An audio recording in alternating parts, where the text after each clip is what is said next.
Buenas tardes a todos nuestros asistentes. Para nosotros es un placer que nos estén acompañando el día de hoy en nuestro evento Evolución Jurídica de la Alineación. Ay, espérenme un segundo.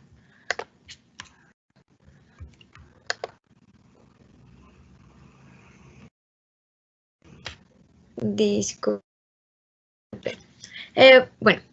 Es un placer para nosotros que nos estén acompañando en nuestro evento de Evolución Jurídica de la Alineación Parental en México.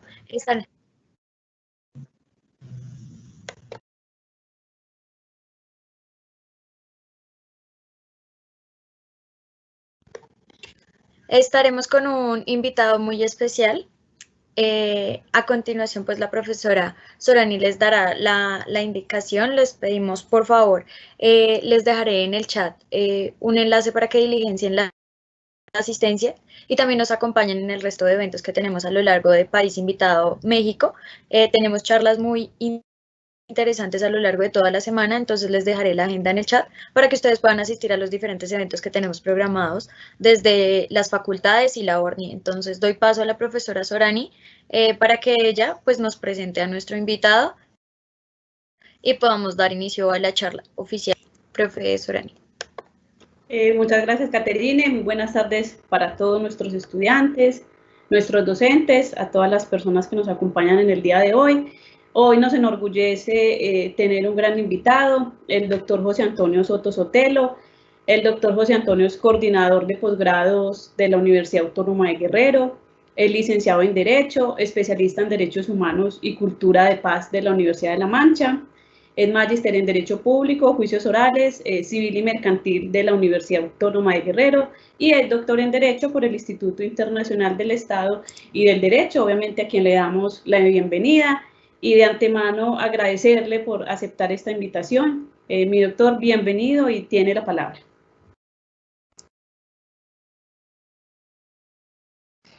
Muchas gracias. Pues primeramente saludar desde Chilpancingo, Guerrero, México, desde la Universidad Autónoma de Guerrero, a todos los amigos y amigas colombianos.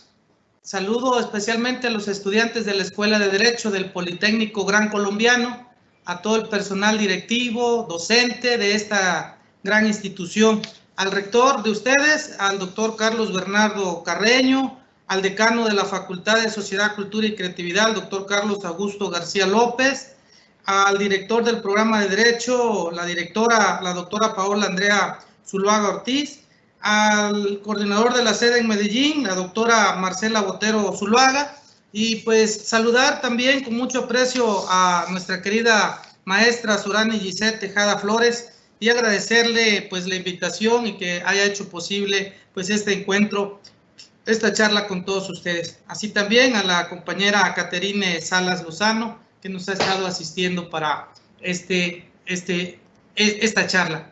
Pues bien, comentar el tema de la evolución jurídica de la alineación parental en México, pues es hablar de derecho familiar, es hablar de un tema tan importante que ha sido debatido en todo el mundo, en nuestro país, especialmente en México, ha pasado por pues el poder legislativo, por el poder judicial y también ha sido comentado en algunas ocasiones por los que representan el poder ejecutivo. Comentar esta situación dentro de la línea del tiempo, amigos y amigas colombianas, es remontarnos prácticamente aún antes, ¿sí?, de lo que era la familia. Efectivamente, había una familia que todo el mundo conocemos, que es la familia tradicional, donde está papá, donde está mamá y donde están los hermanos. Era esa la familia tradicional e imperaba, pues, lo que todo el mundo conoce, el patriarcado. Una situación que efectivamente tenía, y hay que decirlo con estas expresiones así, de que tenía sus bondades, pero también tenía varias cosas que no eran muy correctas, sobre todo en el trato hacia la mujer. Pues hay que recordar que hay mujeres que están en esta situación del feminismo y pelean los derechos, buscan, defienden sus derechos y efectivamente empieza un empoderamiento de la mujer. A hoy, en ese contexto, si nosotros vemos cómo está compuesta la familia ahora podemos ver que antes lo raro era decir hijos de padres divorciados. Eran como la normalidad, ¿sí? Era como el punto negro, ¿no? En el arroz, dice, no, pues este es hijo de padres divorciados. Hoy que tengo la oportunidad de estar frente a grupo con jóvenes de licenciatura, que tengo la oportunidad de estar en algunas conferencias en vivo, les pregunto, ¿cuántos somos hijos de padres divorciados? Levantemos la mano. Y pues casi todos levantan la mano en ese momento. Lo curioso es que ahora el paradigma y esta situación se ha invertido. Y se ha invertido en el sentido de que ahora, no lo digo como que sea normal, pero sino la persona rara es que sus papás vivan juntos, que no sea hijo de padres divorciados. Y efectivamente nos vamos a ir dando cuenta en la línea del tiempo, nos vamos a ir dando cuenta de situaciones muy complejas dentro de la familia. Hoy podemos tener familias mamás solteras, ¿sí?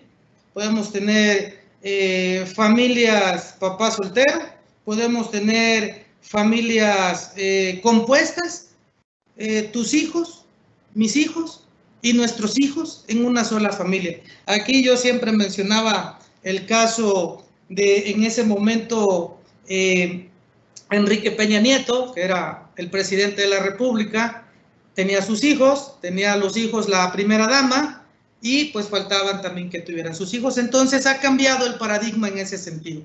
Pero efectivamente donde empieza todo una situación de amor, de cariño, viene pues como nosotros luego vemos en los cuentos que nos platican nuestros papás de niños, dicen, y se casaron y vivieron felices para siempre. Dice, y colorín colorado, ese cuento se ha terminado. Con esto quiero introducir que la realidad prácticamente es otra. Existe el divorcio. En nuestro México tenemos 3 tipos de divorcio. Y aquí quisiera hablar un poquito en ese sentido, en los 3 tipos de divorcio. Los 3 tipos de divorcio está el divorcio necesario, el incausado y el administrativo.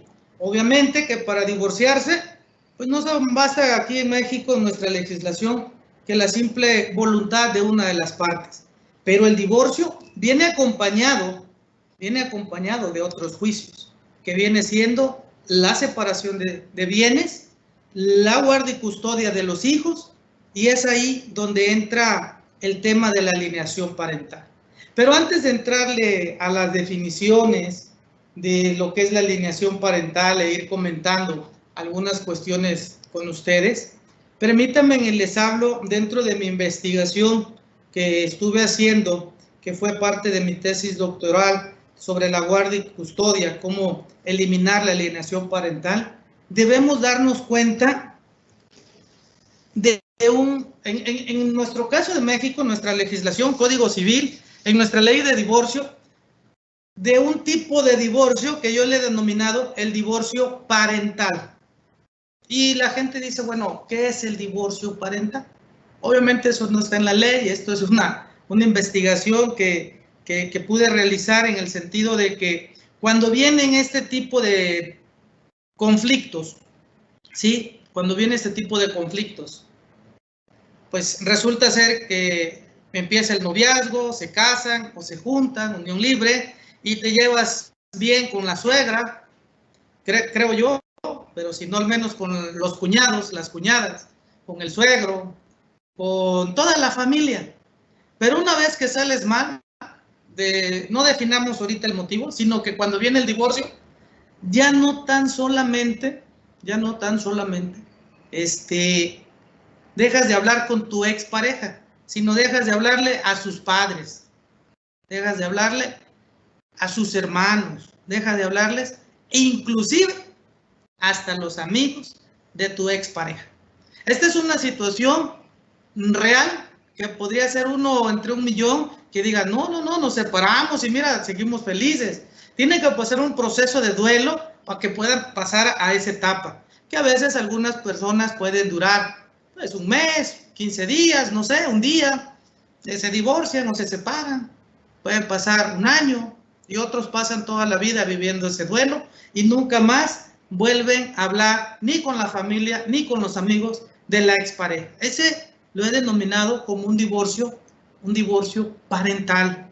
Y en ese sentido habría que hacer algunas reflexiones, porque pudiera ser, pues es tu decisión, pero si hay hijos, resulta ser que como ya no me llevo con toda la familia, ahora tampoco mis hijos le van a hablar a la abuela, al abuelo, al tío, al primo, ni mucho menos a los amigos, y de la expareja ni se diga.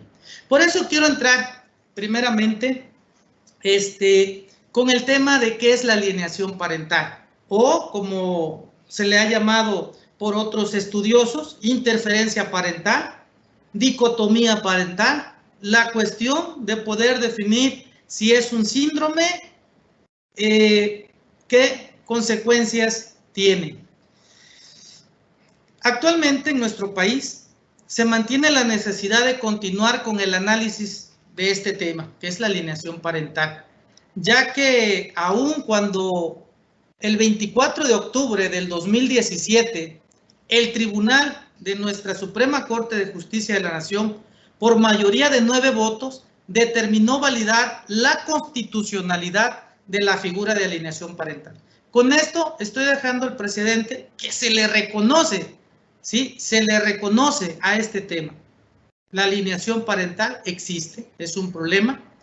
Se le reconoció como un fenómeno existente y diagnosticable. Sin embargo, esto no ha resuelto completamente el tema de raíz, ya que actualmente sigue existiendo disparidad de criterios legislativos en todo el país, así como un número considerable de asociaciones civiles en defensa de los derechos de los niños y las mujeres, que reprueban la aceptación del síndrome de alienación, pues advierten que su configuración impide detectar casos de abuso y violencia en contra de los menores. Asimismo, consideran que dicha figura fomenta la discriminación y crea estereotipos basados en el género, que afectan particularmente a las mujeres. Me explico sobre lo que estoy comentando. Me explico de la siguiente manera.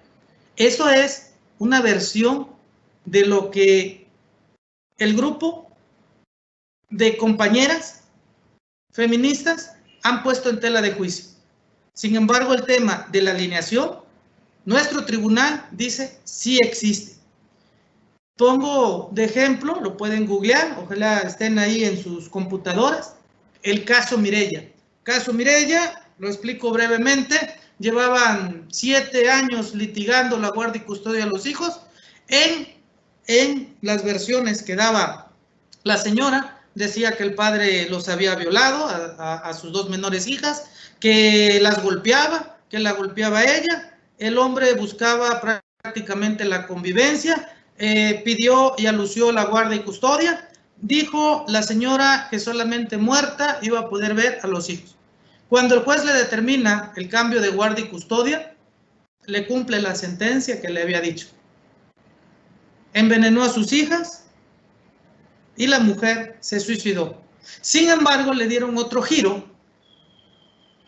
las protestas feministas y dijeron, la acosaba, hay un estereotipo, afecta particularmente a las mujeres, la discrimina, eso realmente no existe, no está tipificado ni siquiera por la Organización Mundial de la Salud, no está tipificado.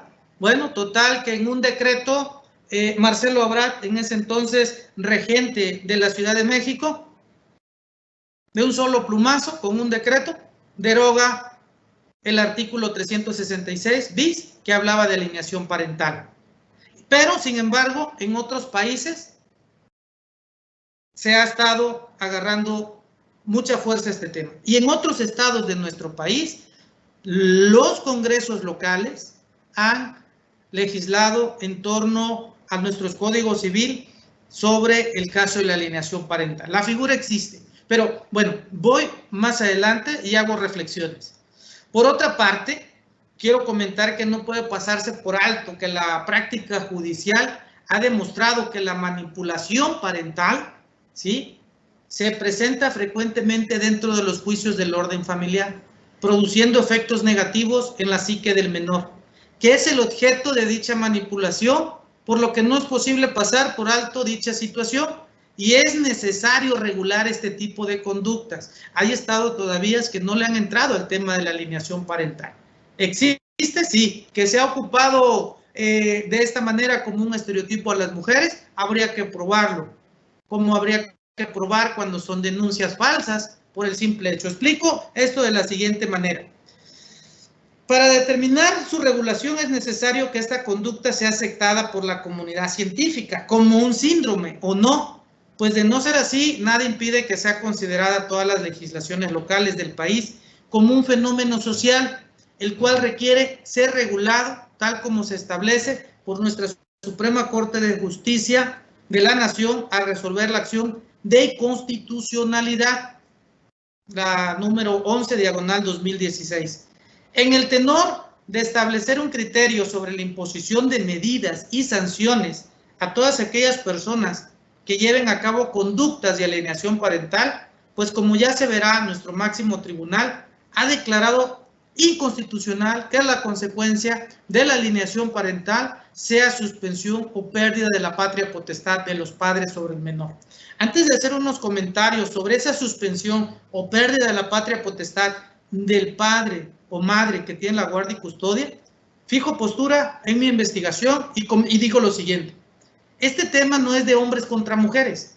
Este tema es del daño que se le está haciendo al hijo, que en un primer momento, antes del divorcio, su héroe, la mujer que más admiraba, era papá o era mamá. Cualquiera de los dos puede hacer, cualquiera de los dos cónyuges puede ejercer la alienación parental. ¿Por qué? Habría que verlo desde el punto de vista psicológico, por venganza, ¿sí? Porque hay dolor, hay duelo, porque quiere darle donde más le duele. Y aquí, amigos y amigas, abogados, futuros abogados, compañeros y compañeras, lo que yo les comento cuando hablamos del restablecimiento, ojo, del tejido social, cuando hablamos de ese restablecimiento del tejido social, y así con esas palabras de tejido social, nos dicen algunos filósofos, pensadores, nos dicen que la célula más pequeña de la sociedad es la familia. ¿Y qué estamos haciendo en la familia? Partía yo que lo normal era que vivieras con papá y mamá y todos eran felices, pero con el empoderamiento de la mujer, que no es la culpa únicamente, también, o no es la responsabilidad únicamente, también vienen otros factores. La realidad es que existen muchos divorcios en nuestro México. Al existir todo este tipo de divorcios, ¿cómo se va formando el infante? Es cierto que puede convivir con papá, puede vivir con mamá, pero veamos todas las cosas desde el punto de vista práctico jurídico. Desde el inicio hay una separación. Esto lo comento, fíjense que cuando iniciaba yo esta investigación, veía, bueno, buscaba en el Google y veía 2, 3, 4 ligas que hablaban de alienación parental, precisamente por Richard Gardner, perito estadounidense, que en 1984 introdujo este concepto, pero que también pues tuvo sus detractores que igual cuestionaban que era pues una argucia, pero la realidad es que había un daño hacia el menor, porque esa heroína, ese héroe, después lo odiaba con todas sus fuerzas el hijo.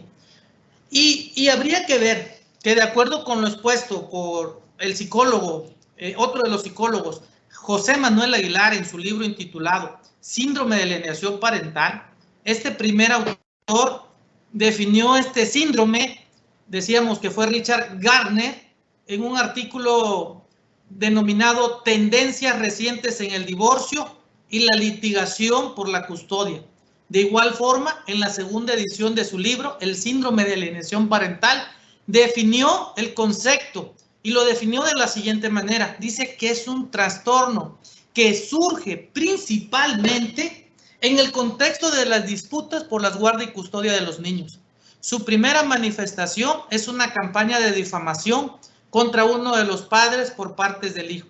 Campaña que no tiene justificación. Dice que este fenómeno resulta de la combinación del sistemático adoctrinamiento, llamado lavado de cerebro, por uno de los padres y de las propias contribuciones del niño, dirigidas a la denigración del progenitor, que es objeto pues, de esta campaña de difamación. En esta misma línea podemos realizar un análisis de la teoría propuesta por Gardner, el autor que acabo de mencionar también, José Manuel Aguilar, que concluyen en una siguiente definición, que el síndrome de alienación parental es un trastorno caracterizado por conjunto de síntomas que resultan del proceso por el cual un progenitor trastorna esta conciencia de sus hijos mediante distintas estrategias con objeto de medir, obstaculizar o destruir sus vínculos en el otro progenitor. Voy a casos prácticos. Una pareja con un hijo, una hija, n número de hijos, 2, 3 hijos, se divorcia. Vean la igualdad y la equidad que muchas veces pedimos. Obviamente voy a terminar ahí en la cuestión de juzgar con perspectiva de género, pero nuestros códigos, nuestras leyes, y hablo también de los de Colombia, hablo de los de todo el mundo, pero en especial de los de México, por el mismo contexto, pues fueron hechos, fueron realizados, fueron legislados con esa situación de protección hacia la mujer. Y qué bueno, efectivamente, es favorable, porque hay que reconocer que este problema denominado, y lo digo conscientemente, problema denominado patriarcado, le ha hecho mucho daño a la sociedad, principalmente a las mujeres, porque las han golpeado, las han humillado, las han cosificado, las han tratado de lo peor.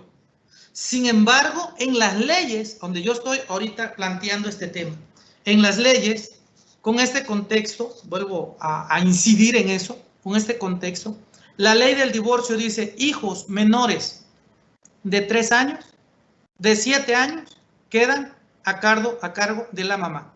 Pero ahí hago un paréntesis y retomo lo que leía de un video de un español en el año del 2014. Decía el español, si buscan varias información en España de cómo están los padres separados de sus hijos, decía un español en el YouTube, lo decía claramente, dice, es un problema con el tema del feminismo. Cito, abro cita, es un problema con el tema del feminismo. Nos quitan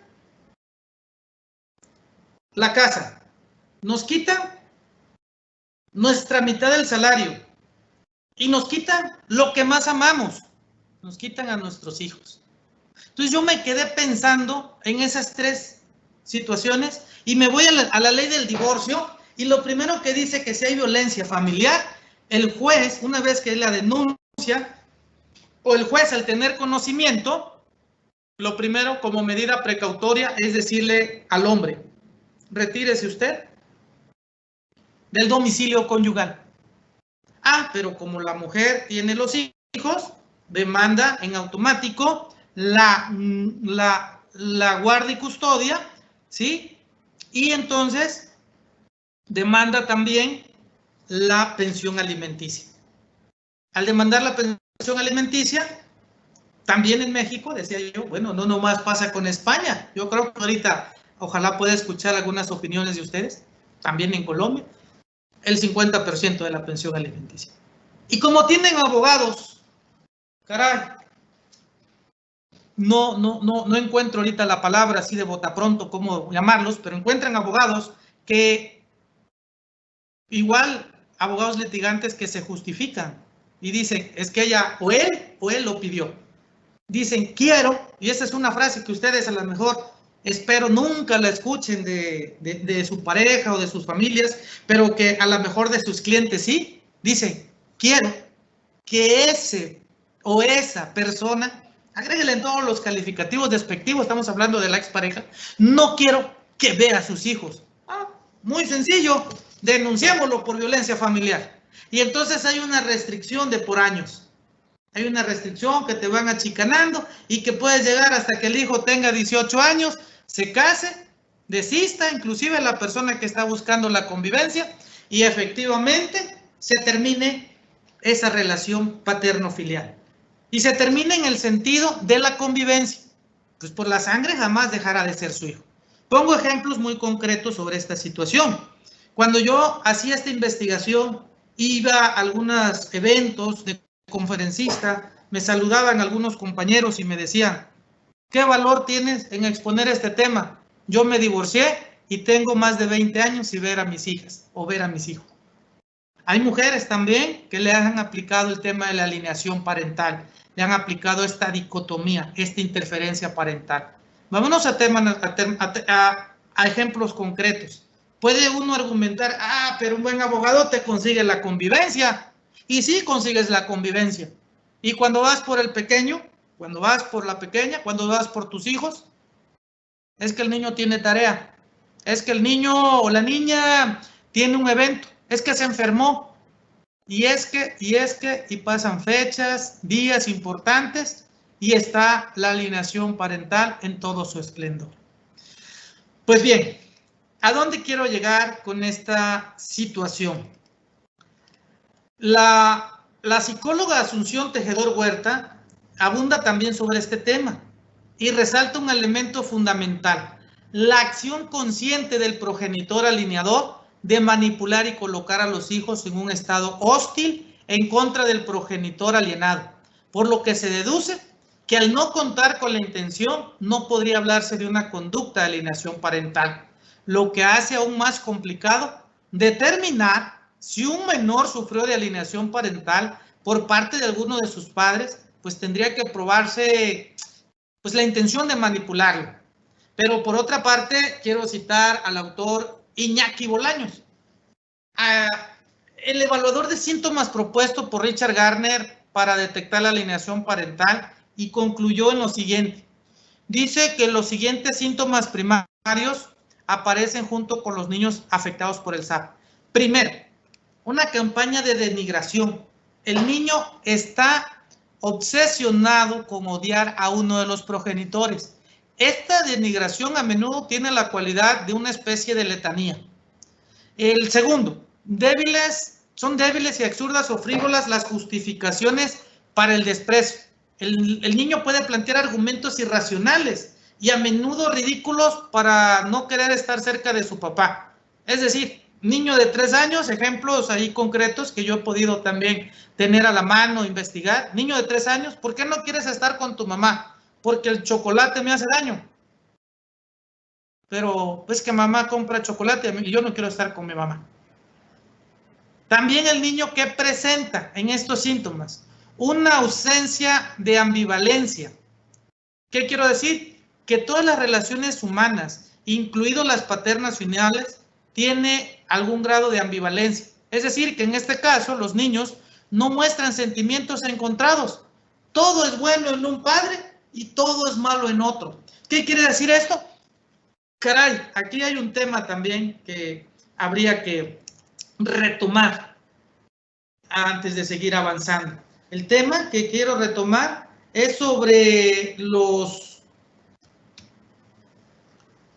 organismos, sobre los convenios, más bien, sobre los convenios que se han realizado a nivel internacional. Después de que el niño, mediante la Convención Internacional de los Derechos del Niño, se le da ese estatus de propersona, ya al niño no se le puede decir por el parte del juez, ¿sabes qué? De lunes a viernes con papá y sábado y domingo con mamá. No, al niño se le tiene que tomar en cuenta y tiene que tener un criterio y decidir con quién se queda, ¿sí? Tiene que decidir si convive o no.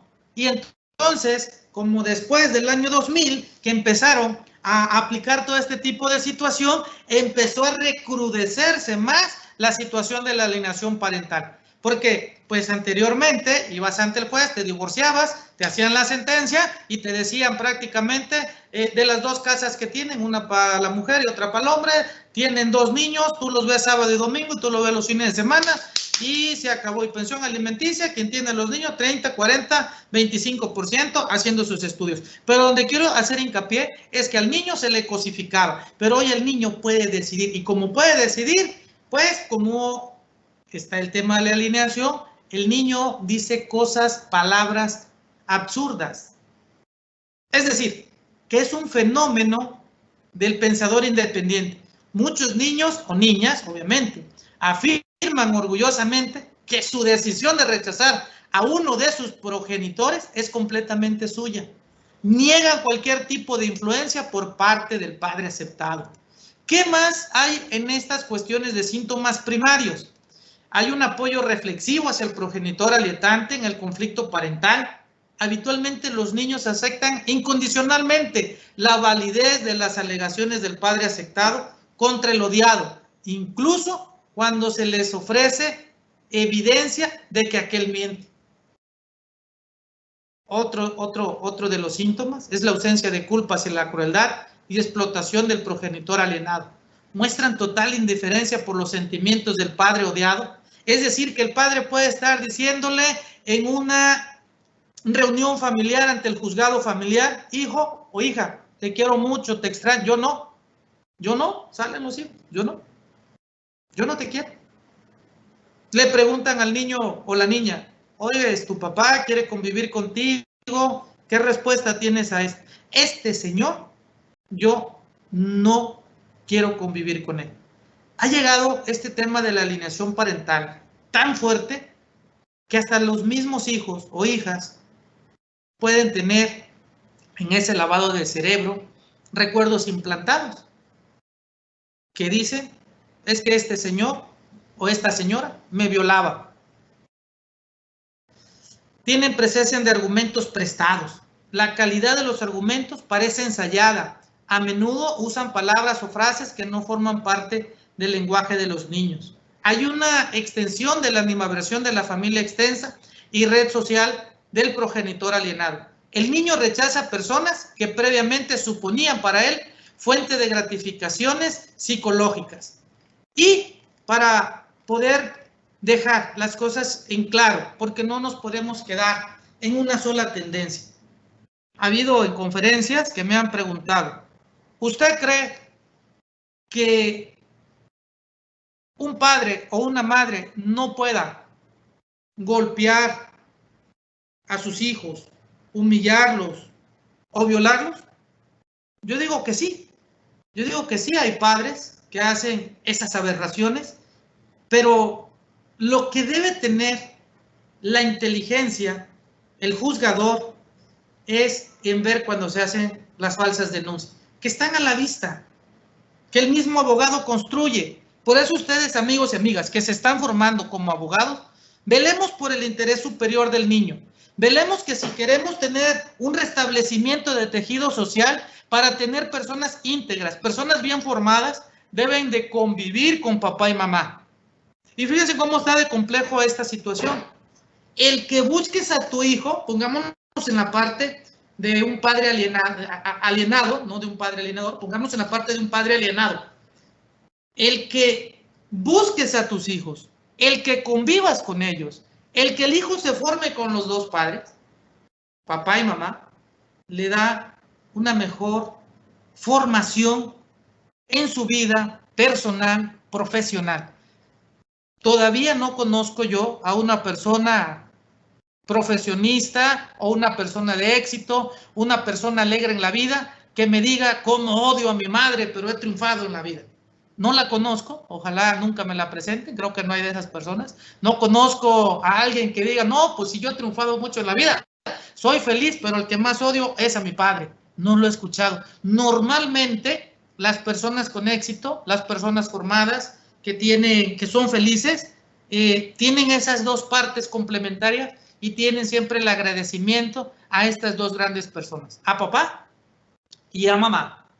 Y en ese sentido, las leyes que estamos nosotros ahorita poniendo en tela de juicio todos los códigos penales de nuestro estado, de nuestro país, todos los códigos, hablo porque pues nuestro país tiene 32 estados, cada estado tiene un congreso, cada congreso hace un código civil, penal, tiene su propia constitución y es una república en nuestro país mexicano. Pero en los códigos civiles y en los códigos penales se sanciona el tema de la alienación parental. ¿Y qué es lo que pasa en esta situación?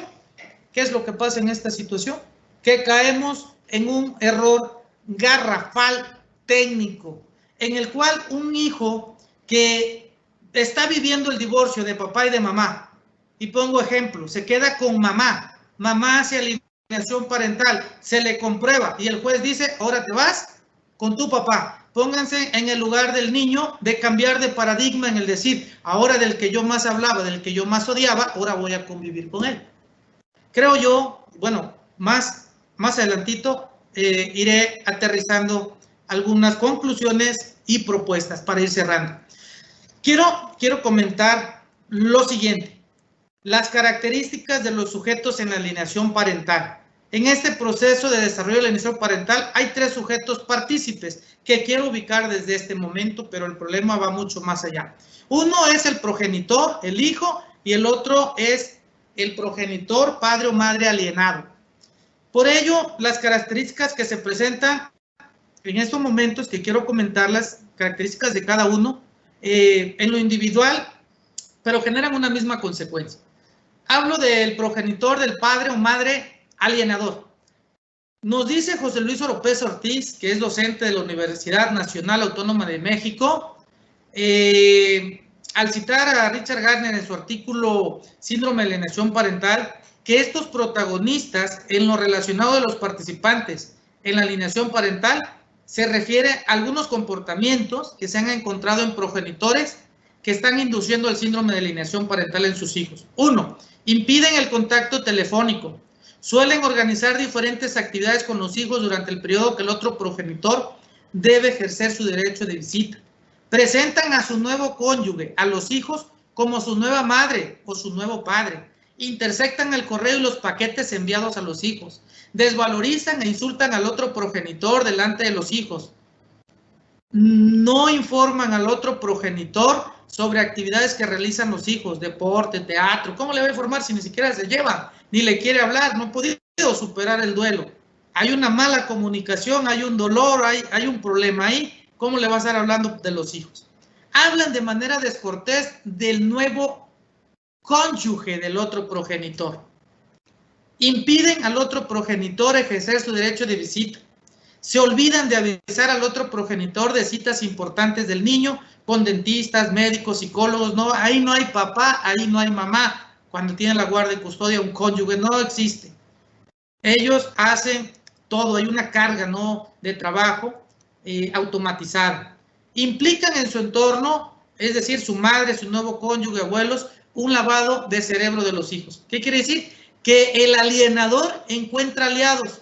¿Verdad que si es un borracho? Sí, un borrachísimo, dice la otra.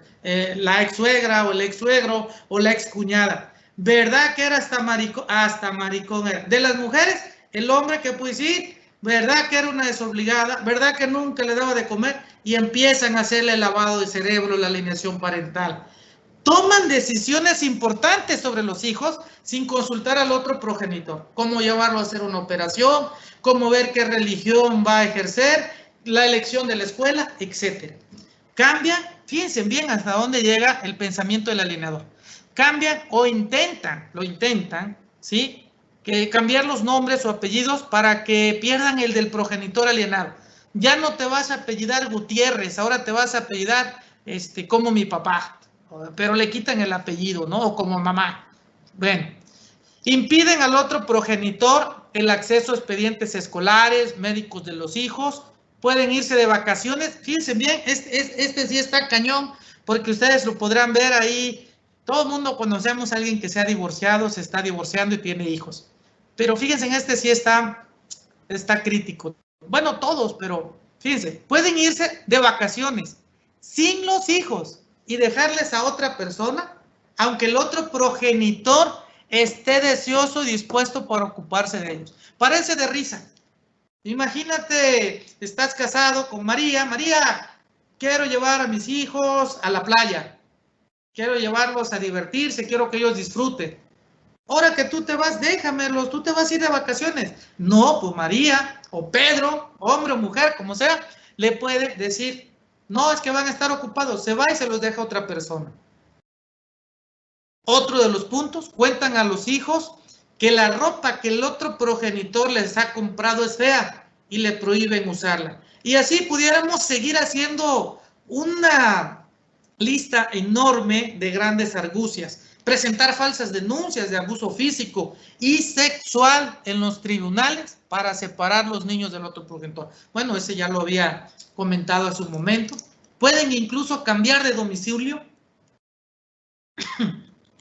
a muchos kilómetros con el único fin de destruir la relación del padre ausente con sus hijos. Hay muchos comportamientos que más podemos encontrar, pero veamos sobre el hijo alienado. Una de las primeras cosas que leí sobre la alienación parental fue la carta de un niño de padres divorciados que se había suicidado. Se había quitado la vida porque decía, papá, ya no hables mal de mamá. Mamá, ya no me hables mal de papá. Como yo soy un estorbo, prefiero mejor retirarme y dejo que el problema que soy yo ya no siga en esta existencia. Entonces ese niño, porque ojo, aquí hay algo más canijo. No nos vayamos solamente con que mamá habla mal de papá y esa es la alienación parental. Imagínense, un hijo va con el papá y el papá le habla también mal de mamá, o sea, los dos son alienadores. ¿Qué tipo de ciudadano estamos formando? ¿Qué seguridad le estamos dando a ese niño? Porque aquí, en estos problemas complejos y que el derecho tiene que atender, el derecho familiar, pues es muy complejo. Ahora, ¿qué harías como juez al ver que los dos padres son los padres alienadores? Pero aquí, ¿qué nos dice el doctor José Luis Oropeza Ortiz? También tenemos una lista de características que deben de evaluarse para identificar a un menor alienado. Y aquí quiero comentar lo siguiente. Dice que el primero es la existencia de una campaña de denigración, el cual el niño continuamente manifiesta su odio al padre ausente. Existen racionalizaciones triviales, frívolas o absurdas para despreciar al padre alienado. El niño justifica la alienación con recuerdos de pequeños altercados experimentados con el padre o la madre rechazados. Da pretextos fútiles, pocos creíbles o absurdos para justificar su actitud. Un ejemplo de este aspecto es cuando un niño que decía no querer visitar a su padre porque decía no me dejó un folio para dibujar. Cuestiones que en su mente trata de justificar a algún infante. Un tercer síntoma es la falta de ambivalencia tanto del padre alienante como el niño alienado. En los niños se manifiesta en que no pueden ver nada bueno en el padre alienado y nada malo en el padre amado. En otras palabras, no tiene un criterio para poder decidir. Solamente dice, mamá es mala, papá es bueno. O a la inversa. Todo lo bueno es mamá, todo lo malo es papá. Se insiste en que la decisión de rechazar al padre corresponde al niño. Garner en 1992 se refiere a este hecho como el fenómeno del pensador independiente. El propio niño defenderá que la decisión es propia. Bueno, otro de los puntos es que se produce un apoyo automático del hijo hacia el padre amado, aspecto relacionado con la falta de ambivalencia. El niño apoyará al 100% los postulados del padre e incluso ante la evidencia contraria mantendrá su adhesión al criterio del programador. Hay un conflicto de lealtades. ¿A quién le soy leal? Si ya perdí un papá o ya perdí una mamá, no quiero perder al que tengo aquí. Estoy contigo al 100. Salgo de un conflicto de deslealtad. Si tú estás peleado con mi papá, yo también. Caray, en pláticas que yo he tenido con algunas alumnas, alumnos, y son hijos de padres divorciados, ¿por qué odias a tu papá? Porque engañó a mi mamá. ¿O por qué odias a tu mamá? Porque engañó a mi papá. Pero oye, ese es cariño de pareja, no es cariño de hijos. Y entran en una situación que sí es muy compleja.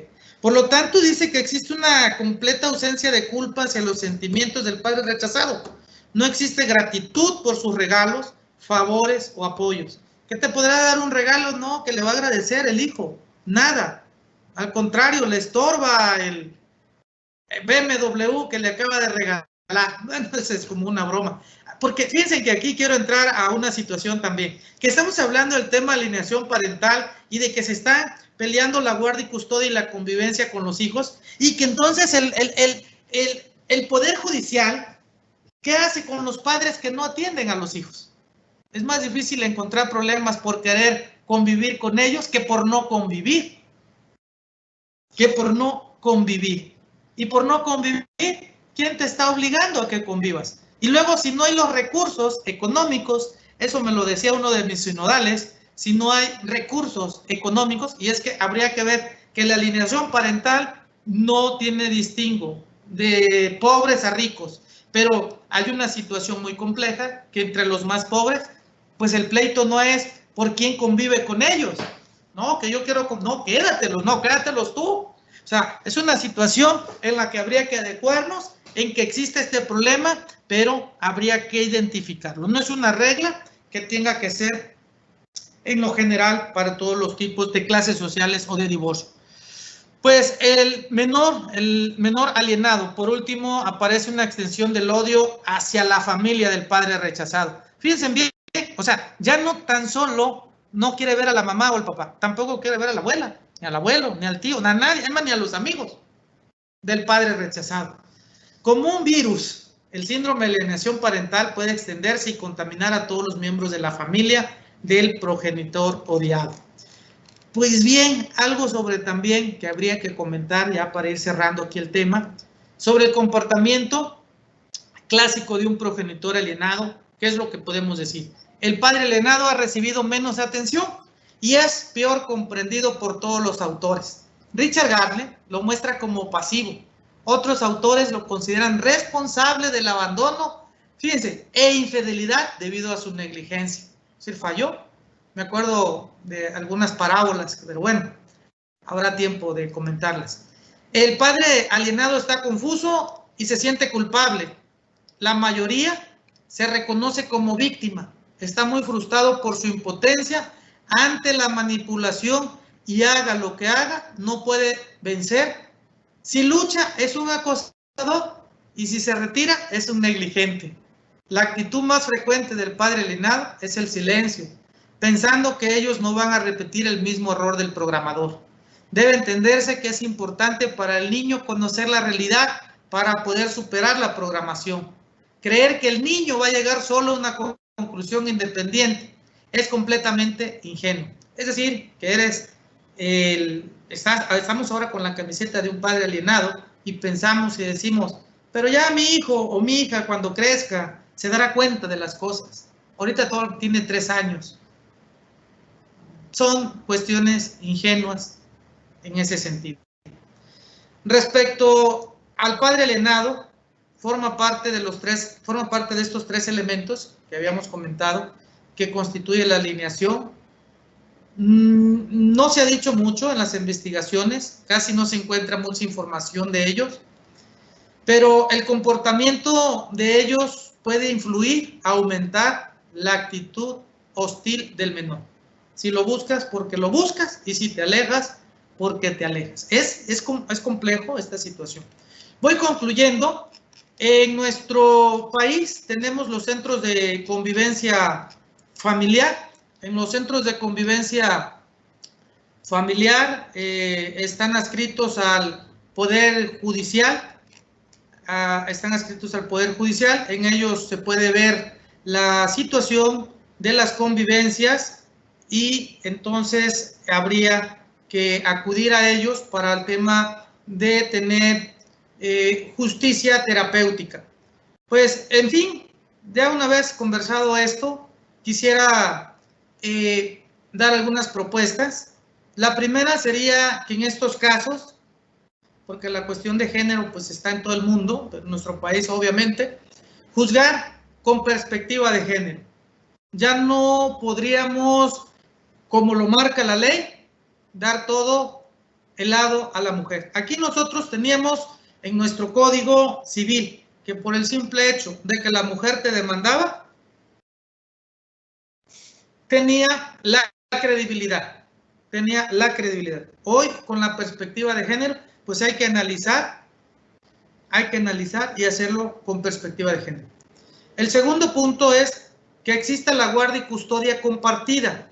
Y pongo un ejemplo ahí que quedará en algunas familias por la cuestión de los bienes materiales que tengan. Hablo de la casa, hablo de que esta guardia y custodia compartida puede extingir a los niños mochila. ¿Cuáles son los niños mochila? Pues que el fin de semana están con papá, agarran su mochila y el domingo se van con la mamá de lunes a viernes y el otro fin de semana igual. Y eso cuando las cosas más o menos están bien. ¿Por qué no en la inteligencia de decir, si tú y yo rentamos una casa, pagas la mitad de la renta de la casa, tienes tu cuarto, entras tú, salgo yo y el niño ahí queda. Salgo, entras tú, la mujer y el niño o las niñas o los hijos, hijas, ahí quedan.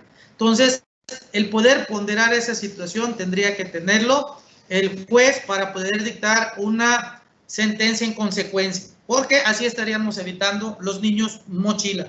La supervisión escolar. Hablamos de que tenemos una educación integral para nuestros alumnos. Sabemos los maestros, o saben los maestros que dan clases en primaria, secundaria, que ese niño que no lleva la tarea, que está con los ojos para arriba, que antes era feliz y ahora está muy triste, dice, oye, ¿qué pasó? No, es que mis papás se pelearon. Ah, ok. Vas en la dirección, pide su cardex y nada más firma, pongo ejemplo, puro papá. ¿Y la mamá? Mándele citatorio, que venga y tiene que venir. Si no viene la mamá, no, pues es que tiene problema con su mamá. Pues por eso se trata, que hay una supervisión escolar donde al menos asistan a eventos. Hay niños que es día del padre y pues papá no está. Día de la madre y mamá no está. Hay supervisión de calificaciones, solamente va el papá, solamente va el progenitor que tiene la guardia y custodia. Y el otro, la escuela no se da por ocupada en esa situación, aún conociendo el problema. Debe de haber el tema de la justicia terapéutica.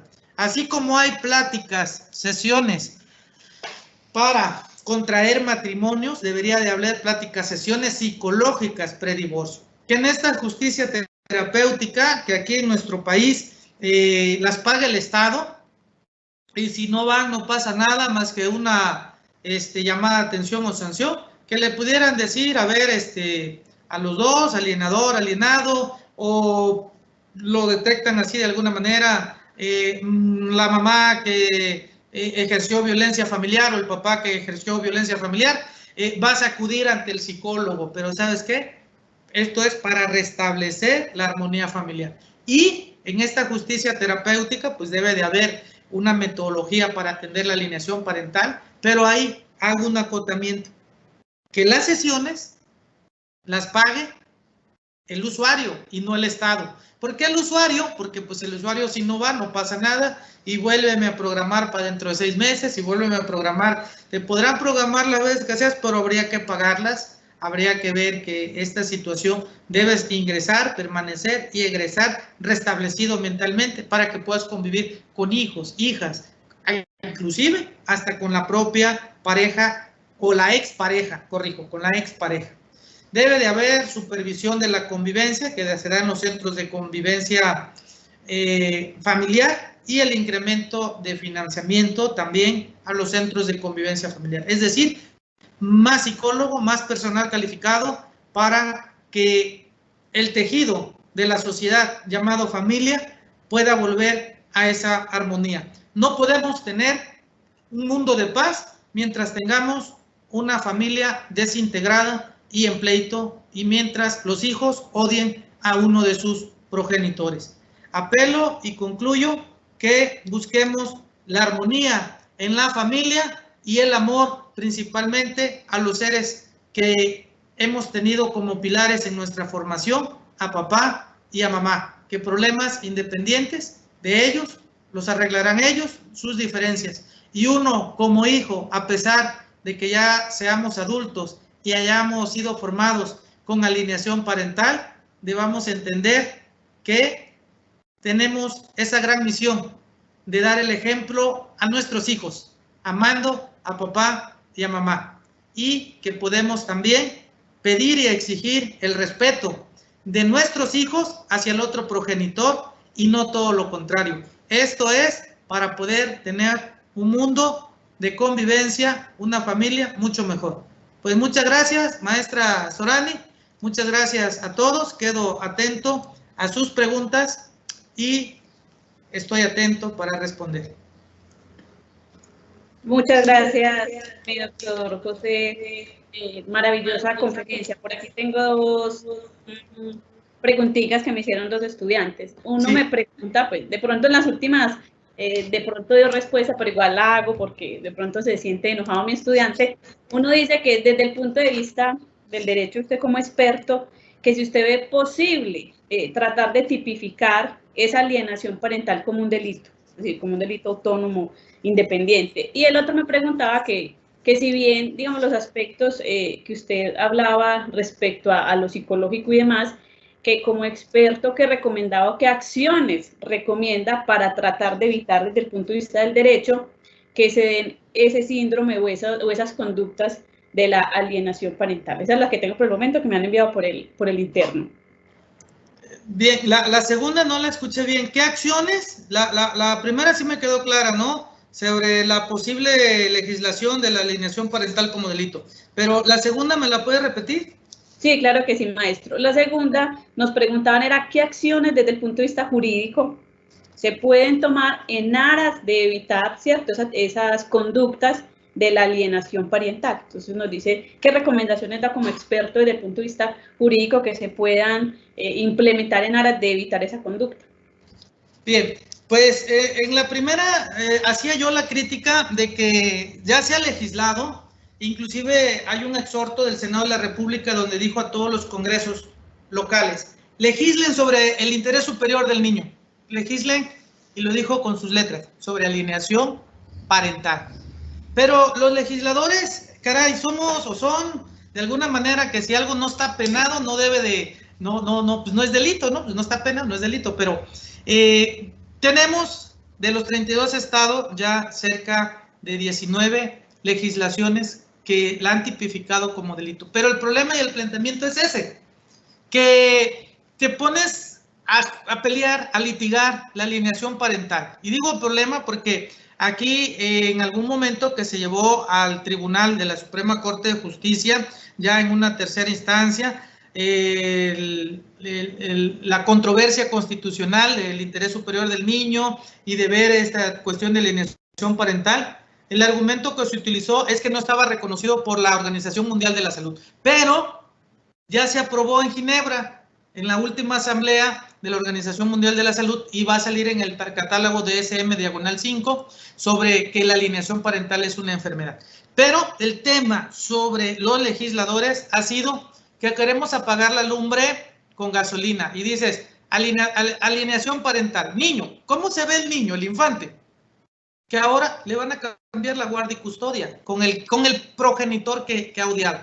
Lo que estoy proponiendo ahí es la justicia terapéutica, que haya terapias, que haya pláticas con los dos progenitores, con el hijo, las hijas, etcétera, con la persona que está siendo alienada y se vaya restableciendo esta convivencia. Pero decía yo que no la pague únicamente el Estado, que la paguen también los usuarios y que tengamos que si es una situación de alienación parental, que se tenga una ruta de decir, en 6 meses con 3 terapias por semana, esta persona queda restablecida para convivir. Caso contrario, habría que hacer las sanciones correspondientes. Entonces, sí está tipificada, respondo, sí está tipificada como delito, pero repito que se derogó en la Ciudad de México, ya lo decía el caso Mireya, las feministas se fueron fuertes, ¿no? De que la mujer se había suicidado, que le habían imputado una cuestión de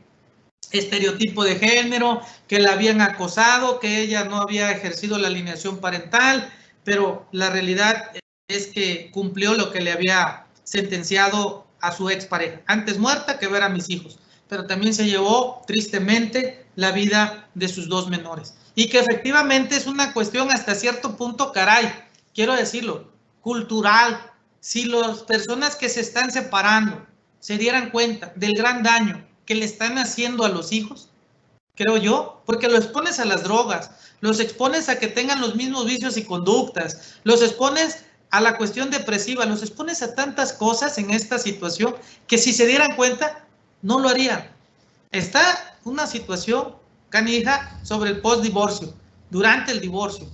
Y el otro, ¿qué acciones jurídicas en aras de evitar la alienación parental? En mi investigación, y lo comentaba, así como hay pláticas prematrimoniales aquí en México, yo me imagino que ya también te llevan algunas pláticas, tanto en la cuestión de la religión como en la cuestión jurídica, ¿verdad? Te dan unas pláticas, te pide requisitos, entre que la prueba sanguínea, te empiezan a explicar, pudiera también haber las pláticas predivorcio.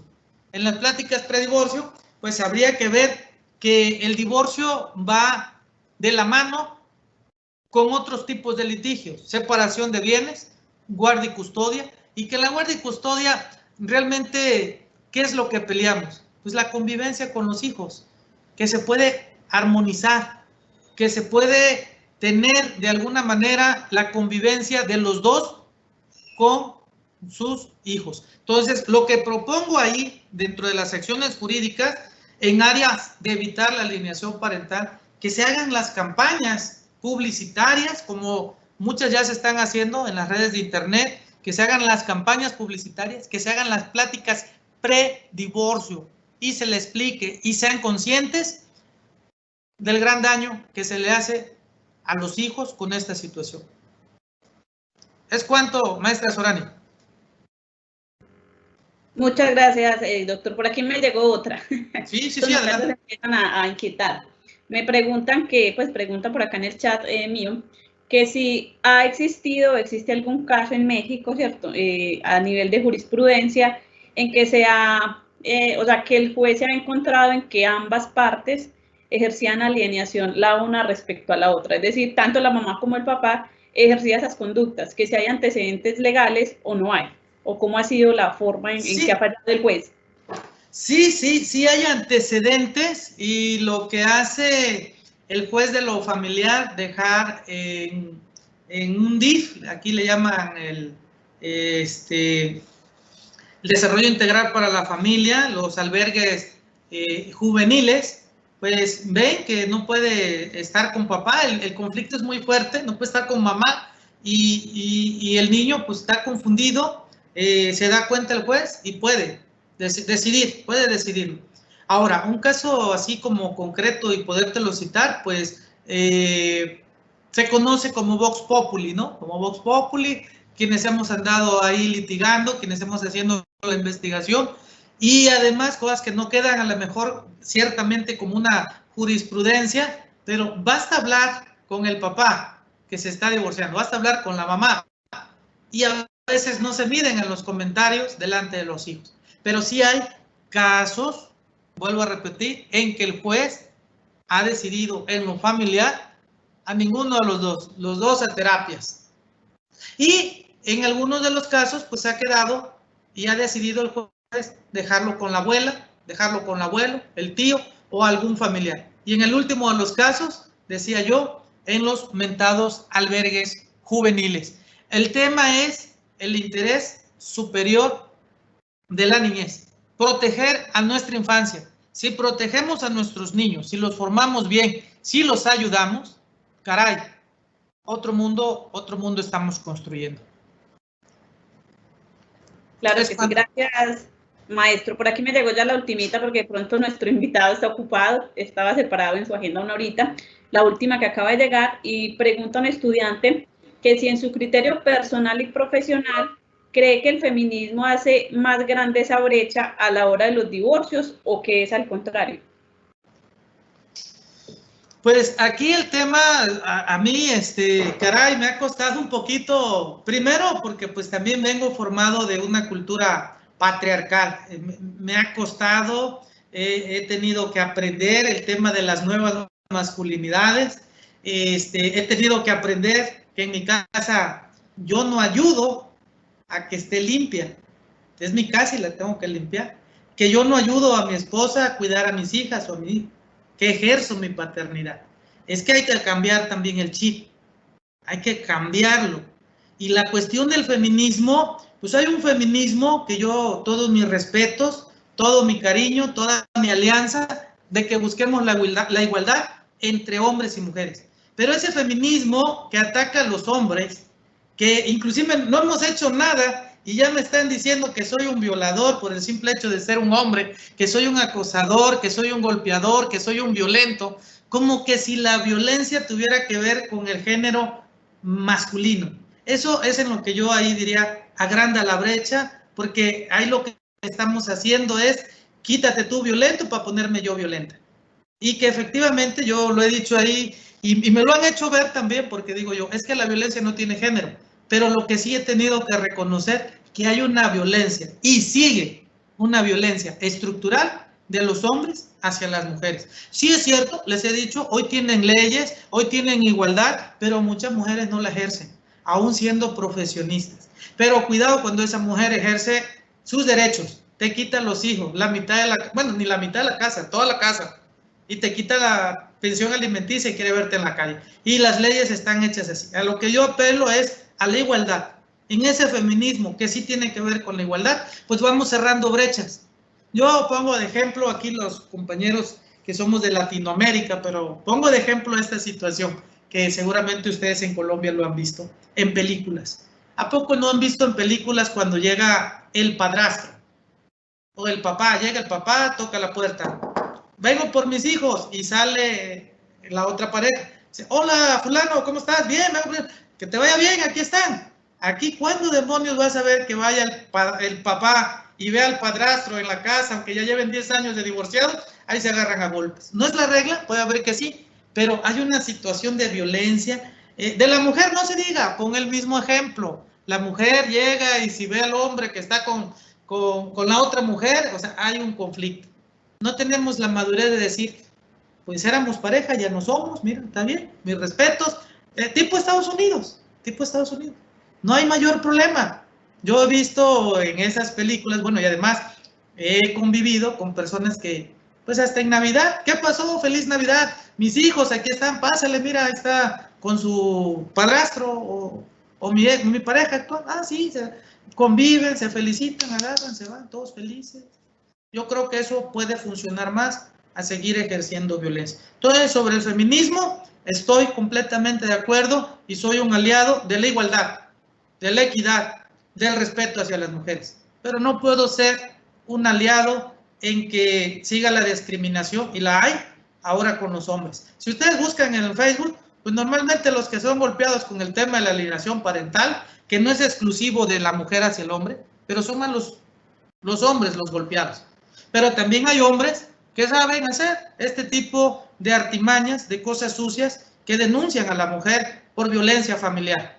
Y dicen inclusive que la mujer ha violado a sus hijos, y quien más sale perdiendo pues son los hijos. Y esto no es algo nuevo, lo vengo escuchando desde mis abuelos, ¿sí? Que dicen, los que más sufren son los hijos. A hoy, con estos estudios de la alienación parental, con el empoderamiento de la mujer, que no es la culpa, pero es una razón, que la cuestión del respeto de pro persona de los niños le da un pretexto para poder ahora salir a la luz el tema de la alienación parental, pues es una realidad constante.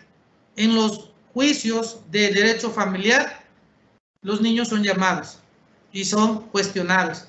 Y entonces podemos ver con toda claridad la alienación parental de un niño que hace un mes, hace 2 meses, su papá o su mamá era lo mejor de su vida. Y hoy ya no. Hoy lo rechazan automático. Niños de 4 años, 5 años, adolescentes de 15, etcétera. Pero que la pensión alimenticia, esa sí llega, puntual. Pongo ejemplo una plática ahí entre padre e hija. Dice, papá, ¿me puedes dar por los libros? Oye, hija, pero ya doy pensión alimenticia. Dice, pero es que no alcanza. Dice, ¿y cuánto doy? Dice, no sé, pero no alcanza. Entonces es complicado esta situación. Creo que sí es necesario difundirla más, aceptarla prácticamente primero como un tema a superar de nuestra cultura patriarcal, de nuestra cultura de problematizar las cosas. Busquemos las soluciones. ¿Quieres convivir con tus hijos? ¿Quieres comprarles ropa? ¿Quieres llevarles vacaciones? Llévatelos, regrésamelos, son nuestros. Ellos no eligieron al papá, ellos no eligieron a la mamá, la elegimos prácticamente los cónyuges, nosotros. ¿Sabes cuántos, Sorani? Muchas gracias, doctor. Créame que por acá me acaba de escribir una alumna que es muy interesante haberlo invitado, que se ve que tiene muchos conocimientos y que más allá de lo jurídico nos habla más como desde lo humano, ¿cierto? Desde el ser, y que le encanta, que está por allá tomando nota.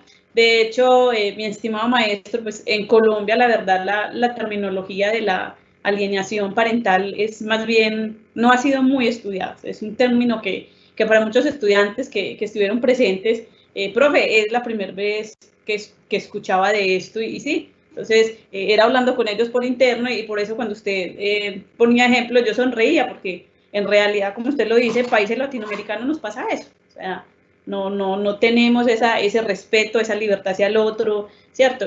Tal cual las conductas que usted describía que pasa hoy en México, pues pasan aquí en Colombia. Entonces, bueno, yo creo que ya no tengo preguntas en el chat. Obviamente, doctor, agradecerle, quedamos encantados. Obviamente, pues creo que usted tiene conocimiento, no sé, yo creo que es a nivel mundial de lo que está pasando hoy en nuestro país. Entonces, muchos de nuestros estudiantes, de pronto por eso no fue muy masivo, por eso se tiene que grabar, pues obviamente de las directivas de nuestra institución se confiere no paro la institución, pero obviamente en aras de permitirles a nuestros estudiantes participar de las manifestaciones libres, hay flexibilidad académica, es decir, que muchos están en el paro nacional, ¿cierto? Esa era la razón por la cual antes de iniciar grabamos para pasarlo, obviamente esperemos pronto podamos, ¿cierto?, salir de esta complejidad y estos momentos tan duros que vive nuestro país para que ya nuestros estudiantes se pongan al tanto y agradecerle que haya participado con nosotros. Una charla maravillosa, créanme que también me sentí identificada como la alumna que me escribió por el chat, que nos habló no solo desde el punto de vista jurídico, sino desde el ser, ¿cierto?, desde lo humano, de humanizar esas relaciones que tanto nos falta. Y me queda a mí al menos, yo sé que a muchas también, esa descripción del hijo mochila, o sea, y es verdad, pasa muchísimo. Entonces, doctor, muchísimas gracias en nombre de la institución, de nuestro rector, de las directivas, agradecemos su participación y queremos, pues, por lógica razones, seguir contando con ustedes como grandes aliados para nosotros y que obviamente ustedes puedan contar como nosotros, como institución para la que deseen. No, y muchísimas gracias, mi doctor. Muchas gracias a ustedes por la invitación, a todas las autoridades de su Instituto Politécnico Gran Colombiano y un saludo a todos sus estudiantes. Estoy a la orden. Un gran abrazo y mi solidaridad en los problemas que están pasando. Ojalá que mediante el diálogo pues puedan llegar a los buenos acuerdos entre pues la reforma fiscal que se está proponiendo. Ojalá y se pueda resolver de la mejor manera y no pues de la manera en que tengamos que exponer vidas humanas. Entonces mi solidaridad, el diálogo primero, mi fraternidad, un abrazo y muchas gracias a ustedes por haberme invitado. Es un honor para mí compartir. Muchas gracias. Agradecemos pues a quienes participaron. No olviden diligenciar, por aquí acaba de enviar Catherine la lista acaba de enviar el formulario de asistencia. Muchísimas gracias, doctor. Nos estamos hablando y cuídense mucho. Feliz tarde para todos. Chao.